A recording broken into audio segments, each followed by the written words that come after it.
It'll say in a minute, it'll say breakout.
Recording in progress. All right, the record will reflect that the defendant and his counsel returned from the breakout room before it started a few minutes ago, and so we've been able to complete your consultation, Mr. Wagner. We have, Your Honor. And Mr. King, the issue of restitution will not be a problem. Okay. We're not raising it, shall I say. Okay. All right. Mr. Arrows, you were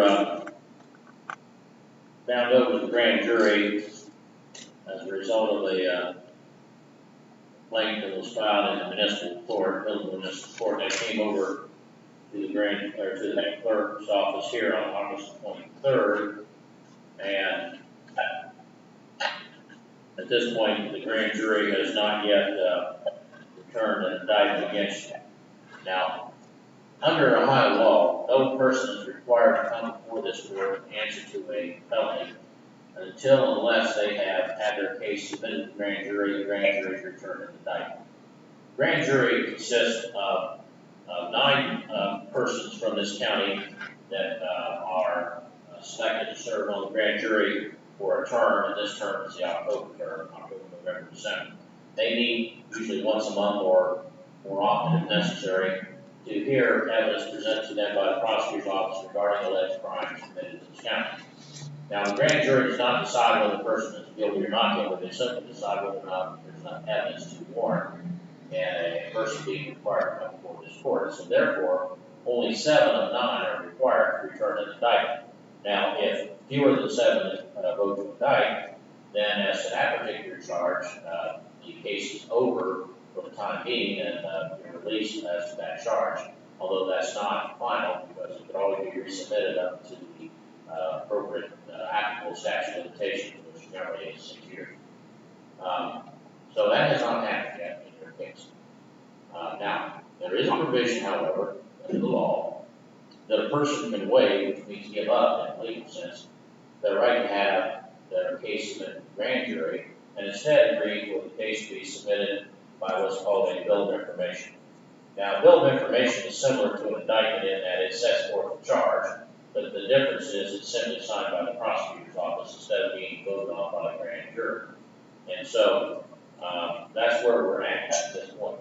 You're not facing any felony charges, but I have been presented with a proposed bill of information along with a proposed plea of guilty, and look here at another file I was looking at. Is there a waiver of indictment in here as well, Carroll? Yeah, they were all paper clipped together, Your Honor.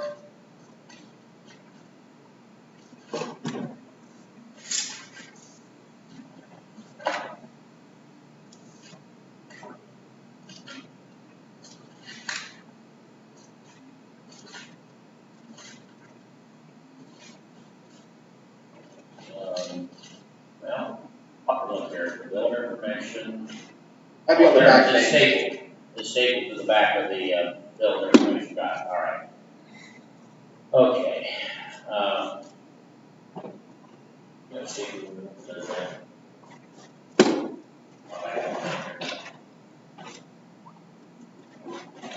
What is it, Judge? Let's see. Oh. There There you go. you go. Okay.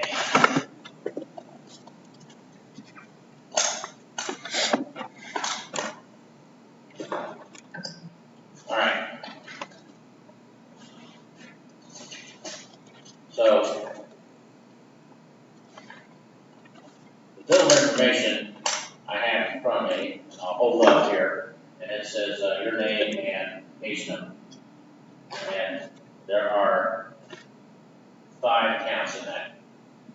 So, the bill of information alleges that in count 1, on or about August 8, 2021 in this county, you did by force, stealth, or deception, knowingly trespass on a non-occupied structure, or separately occupied portion of non-occupied structure, or purpose to commit in the structure, or separately occupied portion, a criminal offense, in violation of section 2911.12A3.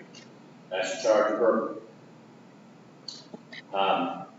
Count 2 alleges on or about August 8, 2021 in this county, you did not, having been relieved from a liability as ORC 123.14, knowingly acquire, have, carry, or use a firearm or dangerous ordinance as defined in ORC section 2923.11 with TARS V2C 9mm handgun, and that you were under indictment for, have been convicted of a felony offense involving illegal possession, use, sale, administration, distribution, trafficking, and drug abuse, or adjudicated illegal child commission of an offense that is committed by an adult would have been a felony offense involving the illegal possession, use, sale, administration, distribution, trafficking, drug abuse, to wit, trafficking in drugs, in violation of ORC section 2925.03 in Greene County Common Pleas Court on April 20, 2011. Violation of section 2923.13A3 of the Ohio Vice Code. That's having weapons under disability. Count 3 alleges on or about June 5, 2021, this county did receive, retain, or dispose of certain property being a pop-up camper, property of Jason Moore, knowing or having reason cause to believe been obtained through commission of theft offense, said property being valued at equal to or greater than $1,000 or less than $7,500. That's receiving stolen property. A 5th degree felony, I believe. Count 4 alleges on or about June 5, 2021, this county you did with purpose to deprive Jason Moore of his property to obtain and exert control over said property with a 2005 Chrysler minivan, a motor vehicle, defined in ORC section 4501.01, without the consent of Jason Moore, owner, person authorized to give consent, and that's in violation of 2913.02A1, Highway Vice Code grant theft of motor vehicle. And that would be, I believe, a fourth degree felony. And then count 5 alleges on or about August 8, 2021 in this county, you had your possession of mint green Taurus GRC TMS 42529, subject to forfeiture due to its instrumentality in commission facilitation offense.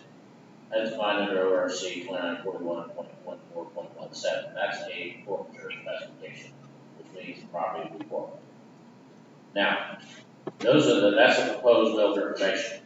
And my understanding, Mr. Wagner, you've had this for a while. Yeah, we went over at least, I don't know how long ago, Steve, but it's been a while. Alright.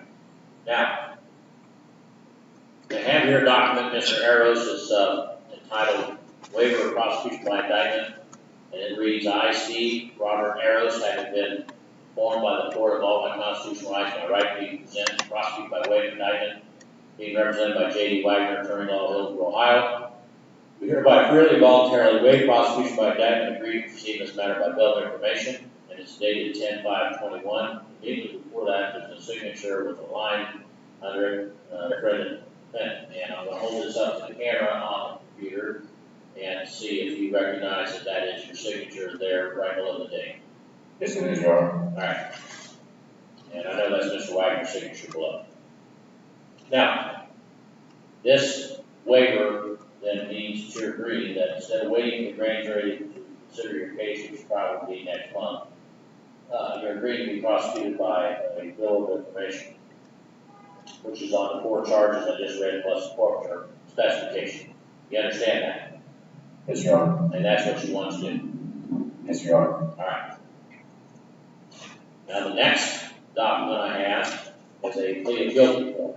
Now I'll hold it up to that is the front page, and it has 4 counts plus the forfeiture specification. You see that there? Yes, I do, Your Honor. All right. Sorry about the way I hold it. All right. Your Honor. And this is a 3-page document. On page 3, there are signature lines. Right below a sentence that says, I enter this plea voluntarily. And immediately below that is a line for signature defendant. And I'm going to hold that up to the camera and ask you if that is your signature there next to my finger that we're looking at. Yes, it is. And you also signed this on the 5th of October. Yes, Your Honor. And when you signed it, was your attorney with you there at the jail? Yes, it was. And did he explain all of it, go over it with you, and explain it, answer any questions you had? Yes. And do you think you've had enough time to fully consider this matter before making the decision to sign this document and enter into this agreement? Yes, Your Honor. Did you enter into this agreement by signing it voluntarily? Yes, Your Honor. And is this still what you want to do? It is. All right. Then the agreement states that you're going to plead guilty to counts 1 through 5. And again, count 1 is burglary under 2911.12A3, a 3rd-degree felony. Count 2 is having weapon under disability under 2923.13A3, revised code of 3rd-degree felony. Count 3 is receiving stolen property under 2913.51, revised code of 5th-degree felony. Count 4 is grand theft of motor vehicle under 2913.2A1, the higher revised code of 4th-degree felony. And count 5 is forfeiture specification under 2941.14.17. Now, on down on page 1, it indicates that you understand the maximum penalties for these are as follows. Counts 1 and 2 are both 3rd-degree felonies, carrying maximum prison term of 36 months. However, there's also a minimum of 9 months, and there are different increments in between. Now, there's also a fine available of up to $10,000 on each charge.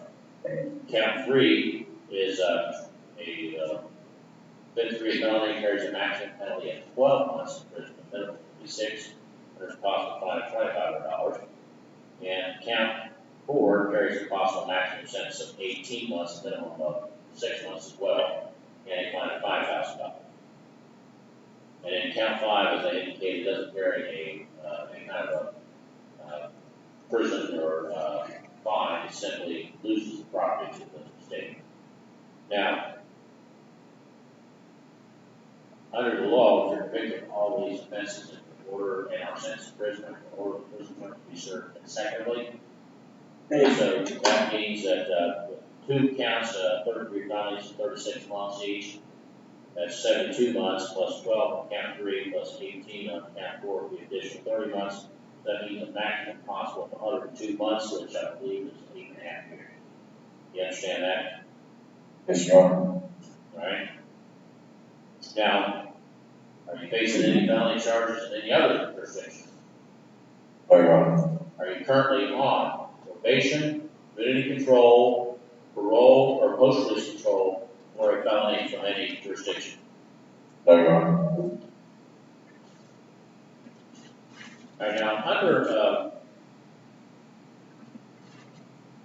Ohio law, if you are sentenced to prison on these offenses, you are subject to being put under what's called post-release control, meaning to be supervised by a parole officer in terms and conditions set by the parole authority, not the court, but the court's not involved with that. And that would be after you serve your entire prison term.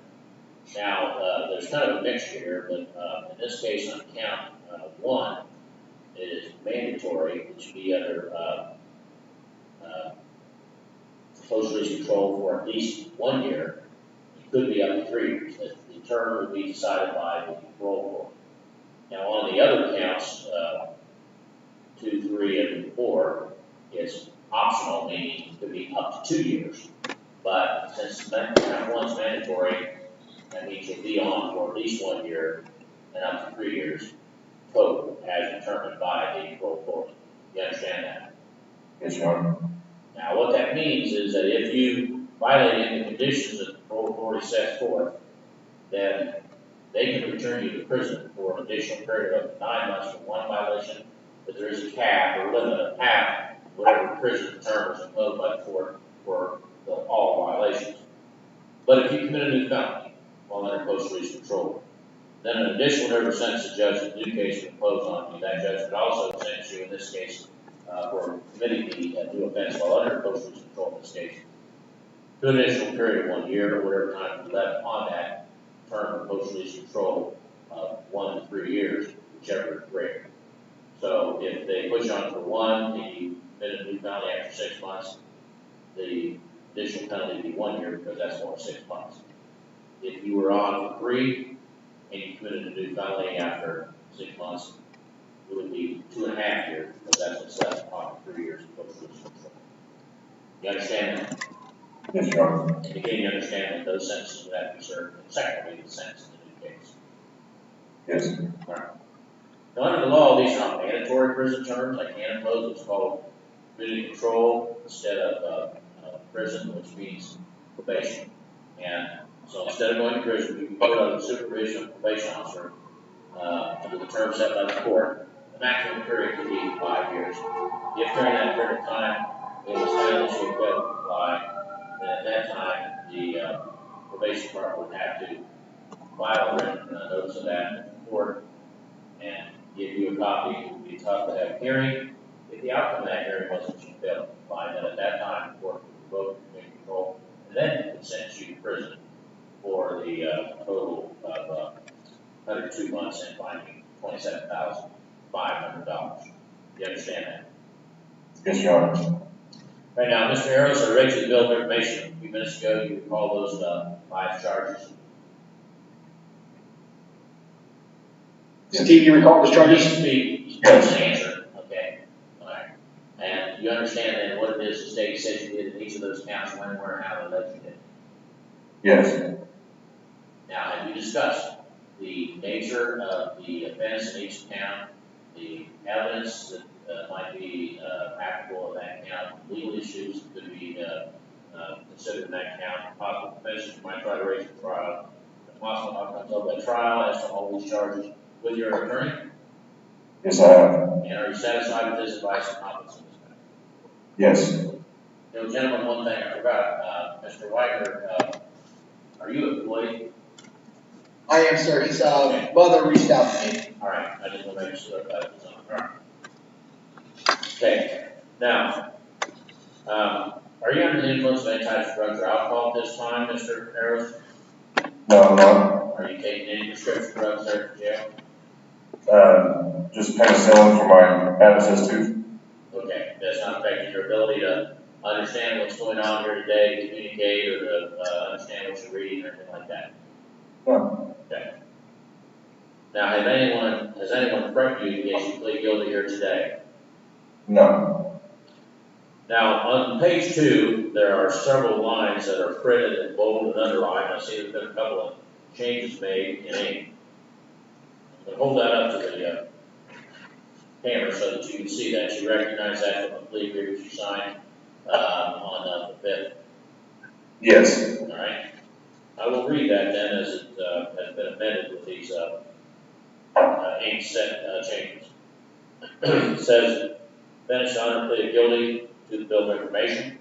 State defendant shall only recommend 24 months on count 1, consecutively 12 months on count 2, consecutively 10 months on count 3, consecutively 13 months on count 4, for a total of 59 months. And that's been changed by ink.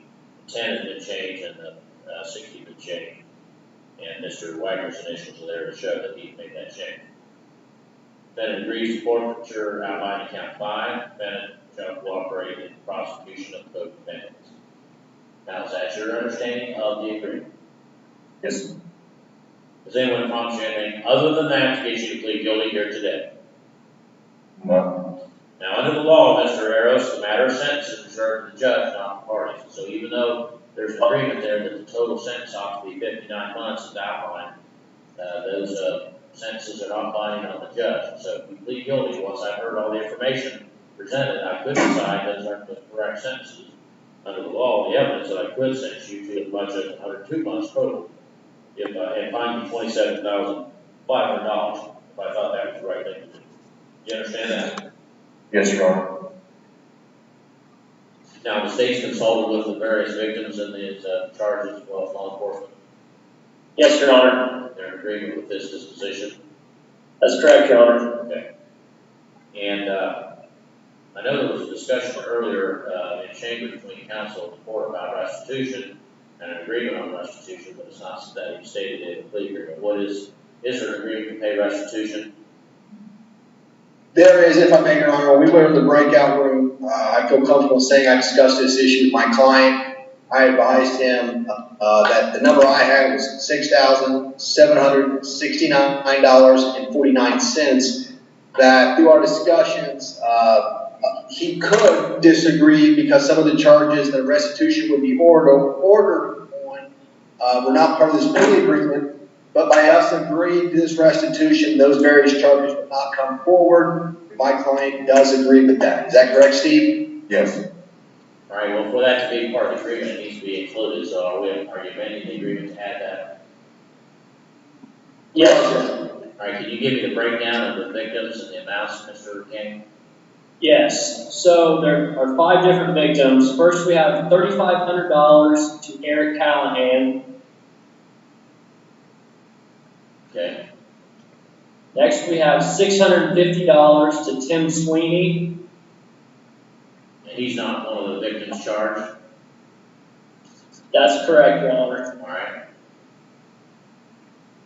Next, we have $2,102.38 to Joseph Ruth Jr. Okay. Next, we have $1,700 to Brad Miller, and that would be joint and several with Robert Woodard Jr. and Lena Henry. Okay. And last, we have $550 to Steve Carroll. So, are any of these victims included then in the indictment or in the bill of information? Mr. Miller. Brad Miller, I believe, is the only one that's included in the bill of information. Which count is that? I don't have, that would be the burglary. Count one? Alright, Yes. alright. Now, how much was the total? 6,769 and what? 49 cents. Okay, well, I only have 38 cents. Got 3,500, 650, Yeah, 2102.38, 1,700, and 550. I haven't added those up, but, another 49 cents out of that. yeah, I agree, Your Honor.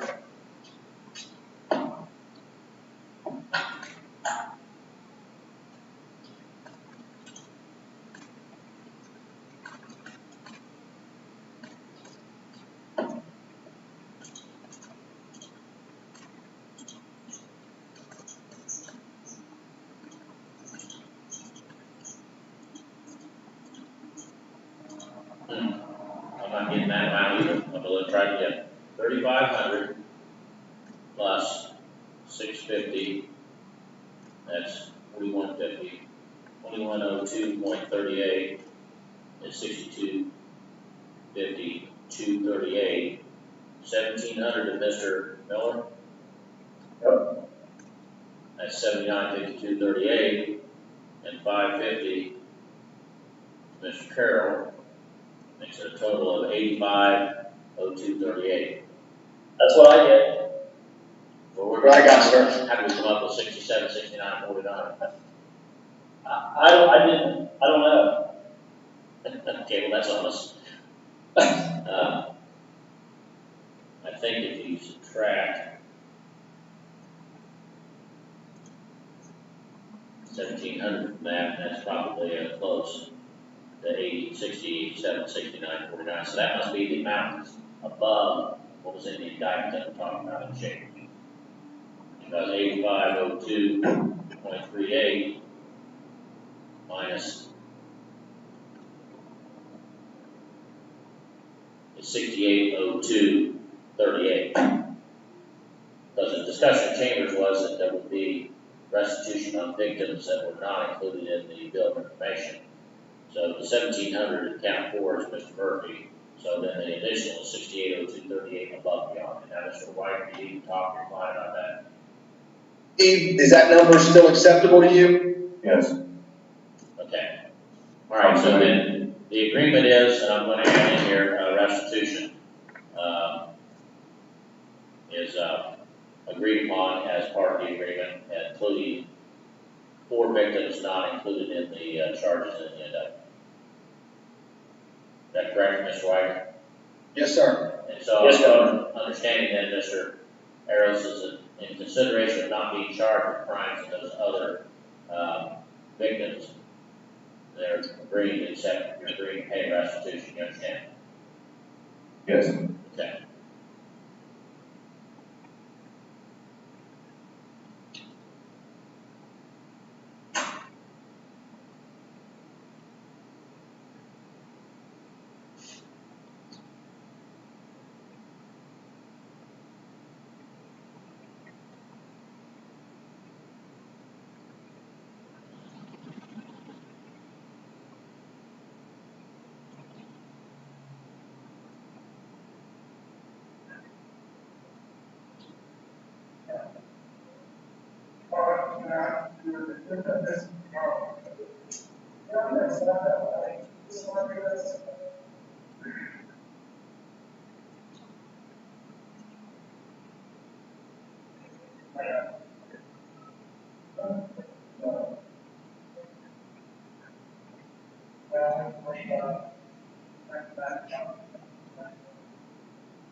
All right, so what I have added then, gentlemen, is this.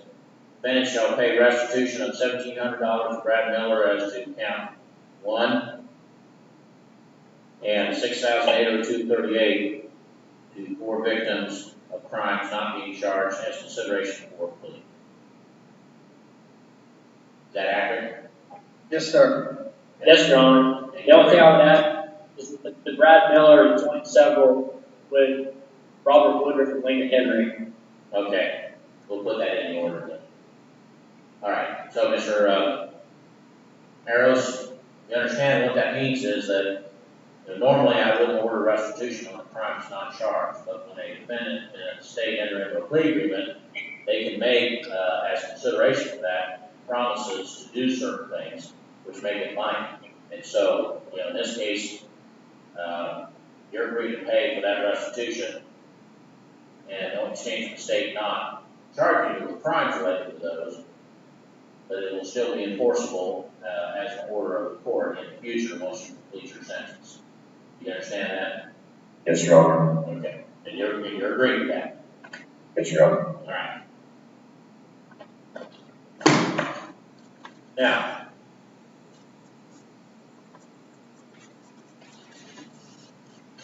do you hold any license or certification with any state governmental agency for any kind of occupation or profession?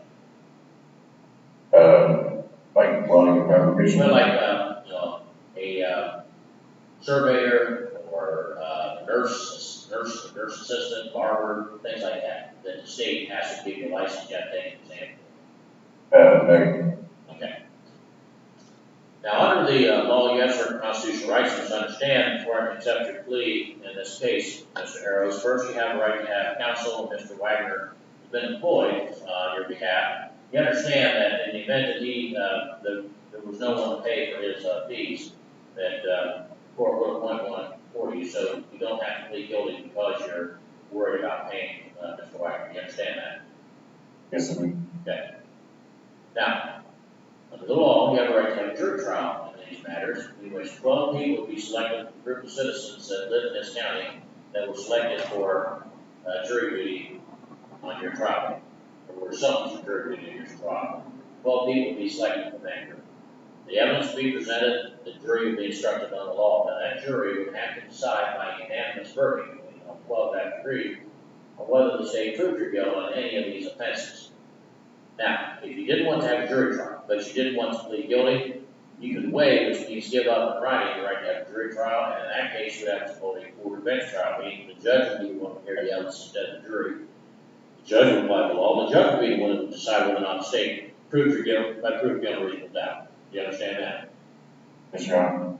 Right, under the Constitution, you have a right to cross-examine the witnesses against you in open court through your attorney and to confront them as well in open court. What that means is witnesses have to come into the courtroom and testify in front of you and your attorney and anyone else that's present. After the prosecutor's done asking questions, your attorney asks questions. That's called cross-examination. And the purpose of that would be to bring out evidence to help your side of the case. Do you understand that? Yes, Your Honor. The Constitution, Mr. Harris, you have a right to use the power of this court to compel or force witnesses to come to court to testify for you, same as the state. So if you have witnesses you're uncertain going to come in voluntarily, at your request, court issues court orders called subpoena. And that forces those people to come to court to testify for you, even though they don't want to be here, which is the same way the state's witnesses are forced to come into court to testify against you. Do you understand that? Yes, Your Honor. Under the Constitution, you have a privilege against self-incrimination, which means you cannot be forced to give evidence in this matter at any time, including trial. So no one can ever make you testify. The prosecutor can, the judge can, you decide. If you decide not to testify, the fact that you did not testify cannot be used against you in any way by any person. No one's even allowed to comment about it except in one situation. And that is if there's a jury trial and you don't testify. The judge instructs the jury that because that is your right, they cannot consider it for any purpose. Do you understand that? Yes. Under the Constitution, you have a privilege against self-incrimination, which means you cannot be forced to give evidence in this matter. You are presumed innocent until proved guilty by the state of Ohio on every essential element of the offense charged. So what that means is that the burden of proof isn't on you to try to prove you're not guilty of any of these offenses. In fact, you don't even have to put on any evidence at trial. You can, but you're not required to. But the burden of proving you're guilty will remain upon the state of Ohio. Prove your guilt on every essential element of each of these 5 offenses by proof beyond a reasonable doubt, which is the highest burden of proof that's known under the law. Do you understand that? Yes, Your Honor. Now, under the law, you have a possible plea of not guilty to these charges, which means that you would deny the allegations in the information, deny you committed any crime, and that would exercise or invoke all the rights that I just described. Now, you also have the option, which is what the plea agreement provides for, to plead guilty. And what that means is that that's the opposite of the not guilty plea. The guilty plea will admit the allegations in the indictment that they're a crime, that you committed that crime. That plea would waive and give up all of the rights that I've just described for you, except the right to have an attorney, because you always have a right to have an attorney no matter what the plea is. But with that exception, the plea of guilty waives gives up the right to a jury or court trial, waives gives up the right to confront witnesses against you and cross-examine for your attorney, waives gives up the right to use the power of the court to compel or force witnesses to be in court to testify for you, the same as the state. Waives gives up your privilege against self-incrimination, because if you say you're guilty, that's what you find you guilty. The waive gives up your presumption of innocence, because if you say you're guilty, the state's not required to prove you're guilty. Excuse me. Now, that plea also subjects you to being sentenced immediately by the court, which I believe is what's being proposed here. And finally, it waives gives up any right to file an appeal that you feel you may have had up to this point in the case for any alleged violation of your rights. Now, should I sentence you to maximum sentence on any of these charges, or under other certain circumstances, you could file an appeal that would have to be filed within 30 days of your sentencing and 15 filed. You understand all Yes, Your Honor. that? And are you a U.S. citizen, Mr. Harris? Yes, I am. Now, do you have any questions about the bill of information or waiver of the indictment or the process that's brought you here before the court today? No, Your Honor. You understand? Yes, I do. Okay. And you're still wanting to go forward in this matter? Yes, I do. Now, do you have any questions about the charges and the bill of information or the possible penalties? No, Your Honor. You understand? Yes. Do you have any questions about the plea agreement? No. You understand? I understand. You understand that the recommendation as to sentencing is not binding on the court? Yes. Do you have any questions about the plea of guilty, what it means, and what will happen if you enter that plea here today? No, Your Honor. You understand? Yes.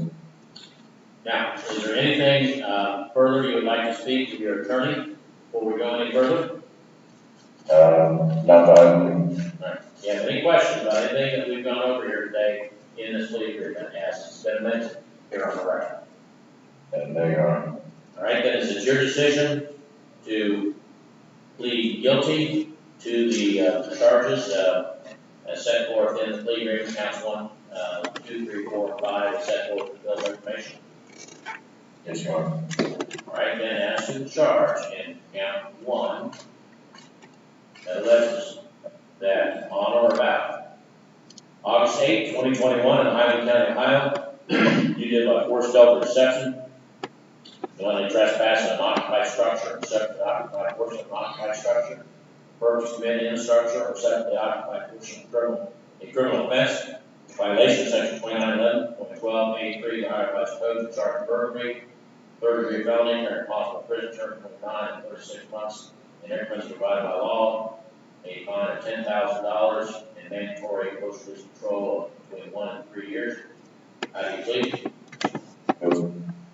Count 2 was alleged that on or about August 8, 2021 in Highland County, Ohio, you did not having been relieved from liability.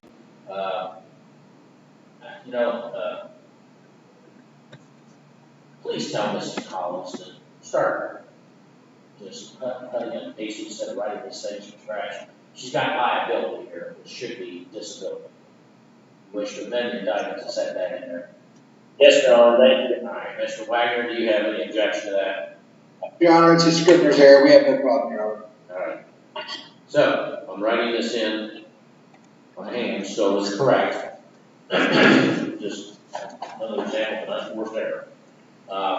Says on or about August 8, 2021 in Highland County, Ohio, Steve Robert Harris did not having been relieved from disability as provided in ORC 2923.14, knowingly acquire, have, carry, or use a firearm or dangerous ordinance as defined in ORC section 2923.11, to wit a Taurus G2C 9mm handgun, and it says Steve Robert Harris was under indictment for having been convicted of a felony offense involving illegal possession, use, sale, administration, distribution, trafficking, and drug use. and I'm gonna leave out this parts not applicable, to wit, trafficking in drugs in violation of RC section 29.5.03 in Green County, Police Court on April 20, 2011, violation of section 29.3.1383, the Higher Vice Code, having a weapon under disability, a third-degree felony, with the same possible prison term between 9 and 36 months, up to 2 years of post-release control, which again, you're going to be on one anyway. How do you feel?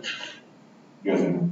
Count 3, which alleges on or about June 5, 2021 in this county, you did receive, retain, or dispose certain property being a pop-up camper, property of Jason Moore, knowing or had reasonable cause to believe to obtain commission of theft offense. Said property being valued at equal to or greater than $1,000 or less than $7,500 in violation of section 2913.51 the Higher Vice Code, receiving stolen property, a 5th-degree felony, or a possible prison term between 6 to 12 months and a fine of $25,000. How do you plead? Guilty.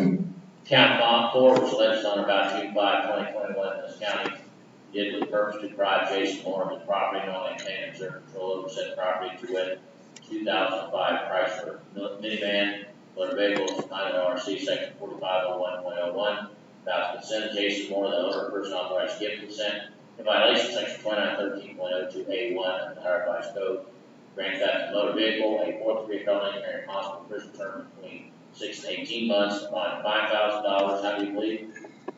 Guilty. And count 5, alleged on or about August 8, 2021 in this county, you had in possession a mint green Taurus GRC TMS 42529, subject to forfeiture due to this instrumentality commission facilitates the offense, finding RC section 2941.14.17, which would result in forfeiture of that to law enforcement of the state. How do you plead? Guilty. All right. Thank you. And I don't recall, you are a U.S. citizen. Yes. All right. All right, the court finds that on this day, open court, defendant was advised of all his constitutional rights made a knowing, intelligent, voluntary waiver of same pursuant to Article 11. Please accept the court 5. Defendant is found guilty of counts 1 through 5 as charged in the bill of information. Please accept the court 5.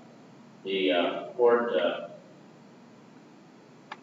finds that there is an agreed sentence recommendation to the court that based upon the bill of information, he has previously been convicted of a trafficking and drug offense, and therefore the court is not going to order a pre-sentence investigation until he wants to request it.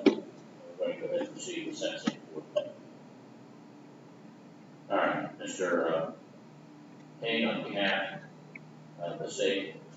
Thank you, Your Honor. The state would ask that the court follow the court recommendation. The forfeiture in count 5 would be to the Highland County Sheriff's Office, and in the entry I've broken down the restitution amounts owed to the different victims. Thank you. And a joint several for Mr. Miller is with who? Robert Woodruff Jr. and Lena Henry, L-E-N-A. Lena Henry. Yes. All right. Where? Yes, sir, Your Honor. We would ask the court to follow the recommendations. Background of why the deal maybe was negotiated, Your Honor. The Temple Fisherman's Wharf to Mr. Miller, my client, was apprehended shortly thereafter. Feedback. After he was arrested, Your Honor, he met with the detectives and cooperated with the rest of these crimes that have been outlined, and some uncharged, some. My client spoke to Mr. Hicksor several times and confessed to various crimes, which led to the recovery of some property that may or may not have led to the apprehension of the other individuals that are joint and several. So he did cooperate fully with authorities, Your Honor. I think he's very regretful. I will say the first time I met Steve, he looked like a train wreck. Looked like he'd come off of a bone bender. I've seen probably at least half a dozen times. He's looking better each day, Your Honor. Hopefully this is a sobering moment for him. He's got some time to think about it. But again, I do believe Steve can be productive. I just think he found himself, sadly enough, in the drug addiction like we see, and he was stealing to fuel his habit, Your Honor. That's it, sir. All right, Mr. Harris, anything you would like to say? No, Your Honor. Have you served time then previously, on your, charge back to Green County in 2011? I did a year and a half on that charge, yes. If you have you served in the other term since then, or before then? No, Your Honor. All right. All right. Well, Mr. Harris, I think your attorney's, probably done a pretty good job for you in getting this agreement put together from McAfee. But I can tell you that, those other uncharged crimes have been included, certainly those will have been additional, sentences, because the court's view is that each victim's, charge for what somebody's a victim of deserves a separate sentence. It's not fair to victims that lump them all together and basically give a defendant a 2-for-1, 3-for-1, 4-for-1 discount, which I don't do for current sentences. So, he's negotiated that for you, but it also, as a condition of that, is that you agree that you're going to make this restitution for these uncharged defendants or crimes. And so, it's the order of the court that you be and are hereby sentenced to the Correctional Reception Center in Morehead, Ohio, as to count 1, burglary, for a period of 24 months, as to count 2, for a period of 12 months, as to count 3, for a period of 10 months, and as to count 4, for a total of 13 months. And it is further ordered that each of those sentences be served separately, meaning one after the other. Now, the court makes that order because of several things. First of all, these offenses committed over a period of time, separate courts of conduct for different victims, other than Mr. Moore being involved in counts 3 and 4. And one single prison term will not adequately reflect the seriousness of conduct. And the sentences are being imposed not disproportionate to the harm that's been caused by these offenses. Also, your history of criminal conduct demonstrates that these sentences are necessary to protect the public. We've had a number of victims involved. Now, it's also ordered that upon completion of this prison term, and you're notified, I should say, that she will be put on post-release control as to count 1 by the Delta Parole Authority in the terms they set for at least 1 year. It could be up to a maximum of 3 years as they determine. And if during that period of time you're being supervised, they determine that you have failed to comply, then they can return you to prison, make you serve an additional period of up to 9 months for 1 violation, up to a maximum of half of your prison term. In this case, your prison term is 59 months, so the maximum could be 28.5 months for 1 or more violations. But committed a new felony, then in addition to whatever sentence, the judge in the new case would impose upon you, that judge could also sentence you for committing that crime while under post-release control, in this case, to an additional period of 1 year, whatever time might be left on the period of post-release control that was imposed, whichever is greater, and if that occurs, that must be served consecutively to the sentence in the case. Now, based upon Court of Appeals decision in this district, which I still disagree with, even though you're mandatory on count 1, I still have to tell you that as to counts 2, 3, and 4, you could be put under post-release control for a period of up to 2 years as determined by the Adult Parole Authority. But we know you're going to be on for 1 to 3 years in count 1, and under the law, you just get 1 PRC sentence anyway, but that's what the Court of Appeals requires you to do. It doesn't make any sense, but that's not a usual Court of Appeals decision. It might. I don't agree, but it might. You're also ordered to pay the court costs of judgment execution order. If you fail to do that, then you could be ordered to do community service once you complete your prison term on while you're in prison.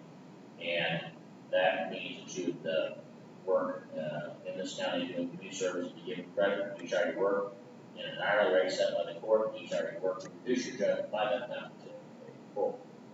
Now, it's also ordered that you pay restitution as a subsequent part of the sentence.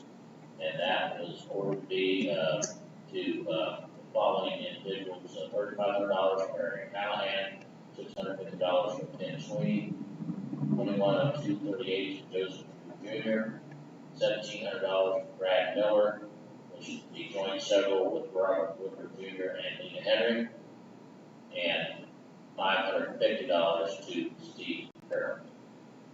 Now, that's a sub-report. What that means is that even if you serve your entire prison time, you don't have any prison time hanging out, you're still required to pay that. That can be enforced by various means, including bringing you back into court on contempt if the state can prove that you had money to pay and you failed to do so. And if so, then you should be put in jail for contempt. And they can also pursue you for collections. And that is not going to go away until you pay it or you die, whichever occurs first. So it's because you do your time, doesn't mean you're off the hook. It's ordered that you make those payments through the victim witness escrow account office, and the victim witness office, and it's pay the associated filing or service fee with that, which I believe right now is $5. All right. As far as jail time credit, I believe we have some jail time credit for the sheriff. The arrest date August 8th. And so as of today, that'd be 66 days. Agree with that number, Mr. Harris? Yes. Okay. All right. You're then remanded back to the sheriff's office or transferred to the prison system. Oh, Your Honor, Yes. only thing is the forfeiture. I don't believe that No, was. I did not order the forfeiture. You have your gun and count 5 is ordered before the Hunt County Sheriff's Department. Thank you. All right, I need Mr. Welch there, Deputy. Yep. Who's that?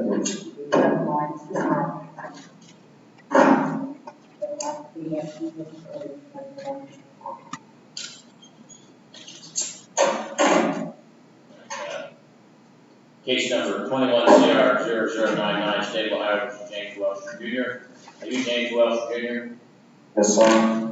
All right, Mr. Welch, you were convicted of possession of heroin and aggravated possession of methamphetamine, 53 felonies, and you were placed on community control on September the 1st of this year. There was a warrant filed for you on September 30th after the probation notified that you left the treatment facility due to COVID concerns and not return, and that was issued on the 30th of September and appeared to be apparently taken into custody over the weekend. Now, the allegations are that notification of alleged violations that was filed this morning alleged that you violated Rule 3 and that you failed to provide a valid address to the officer and required to keep informed of residence in place of collection on time. And you can't change either without prior permission, so allegedly you failed to do that after you were released from the treatment facility. And then Rule 19, it alleges that you failed to complete residential treatment at Woodhaven as required by the court. Now, under the law, in the event that you're found to have violated these conditions, one of 3 things can happen. I can continue to community control with the same conditions, I can continue with other conditions I think are additional conditions I think are appropriate. Or the third and the most serious is I can revoke your community control and sentence you to prison for 12 months on each charge, total 24 months, and fine you $5,000. Now, you are entitled to have a hearing in this matter, in which the state will be required to present evidence to prove that you're guilty of these allegations, and you're entitled to have an attorney to represent you. You cannot afford to hire one for appointment for you. And are you requesting that the court appoint counsel for you? I don't have financial disclosure here. I can't hear you. Did you fill out a form about your finances for me to appoint counsel for you? No. Okay, are you requesting the court appoint counsel? I guess. All right.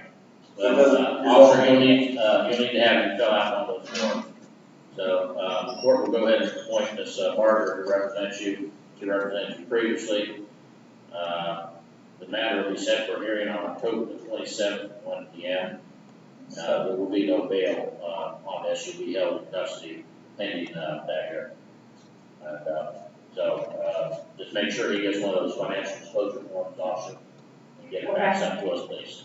We'll notify your attorney of her appointment. You have any questions, Mr. Welch? No, I didn't know if we could probably just even resolve this today. Well, I'm gonna, since I'm gonna appoint counsel for you, we'll have to wait. But she'll get in touch with you, you can talk to her, and, she'll talk with the prosecutor